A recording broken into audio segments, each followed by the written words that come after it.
అంటే ఒక విశ్వాసము, ఒక భక్తి, బండారుతోటి పూజ చేసుకుంటూ అందరినీ ఆశీర్వదించి సట్టివారాలుగా అనేక మంది, వేలాది మంది భక్తులు, లక్షలాది మంది భక్తులు ఉగాది వరకు ఒక ఉత్సవంగా జరుపుకునే సందర్భంలో ఈరోజు మా కుటుంబ సమేతంగా ఇక్కడికి కొమరెల్లి మల్లన్న దర్శనము, ఆశీర్వచనం తీసుకొని పట్నం వేసుకొని బోనం చేసుకుందామని వచ్చినాం. ప్రతి సంవత్సరం వస్తాం. ఇక్కడ ఈ దేవాలయ అభివృద్ధికి సంబంధించి ప్రజాపాలన ప్రభుత్వంలో రేవంత్ రెడ్డి గారు ముఖ్యమంత్రిగా, కొండా సురేఖ గారు దేవాదాయ శాఖ మంత్రిగా వీలైనంత వరకు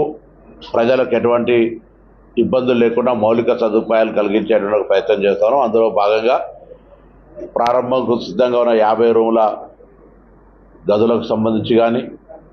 క్యూ కాంప్లెక్స్ కానీ, అదేవిధంగా 100 పడకల బెడ్, 100 రూములకు సంబంధించిన నిర్మాణానికి సంబంధించిన అంశం విషయాల కూడా త్వరలో కార్యాచరణ తీసుకొని ముందుకు మరి దేవాదాయ శాఖ మంత్రి గారి దృష్టికి తీసుకెళ్లి వాటిని వెంటనే భక్తులకు ఉపయోగంలోకి తీసుకొచ్చే విధంగా చర్యలు తీసుకుంటూ, ఇంకా త్రాగునీటికి సంబంధించిన ఇబ్బంది లేకుండా, అదేవిధంగా చుట్టూ ప్రజలు రావడానికి పోవడానికి కూడా ఎటువంటి ఇబ్బంది లేకుండా ఉండేటువంటి ఒక ప్రయత్నం చేస్తూ చాలా దేవాలయాలు, తిరుపతి కావచ్చు, ఇంకా మిగతా అనేక దేవాలయాల్లో, ఈవెన్ యాదాద్రిలో కూడా కొంత భక్తులు డోనార్స్ రూపంలో కులాలకు సంబంధించిన సంఘాలు లేదా కొంత చారిటబుల్ ట్రస్టుల వాళ్ళు దేవాలయాల దగ్గర రూములు నిర్మిస్తారు. అటువంటి ఒక ప్రొవిజన్ ఇక్కడ కూడా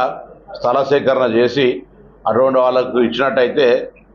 డోనార్స్కు రూమ్లు అవైలబుల్ ఉంటాయి, దాని తదుపరి భక్తులకు కూడా అవైలబుల్ ఉంటాయి. అటువంటి కూడా ఒక పాలసీ తీసుకొచ్చి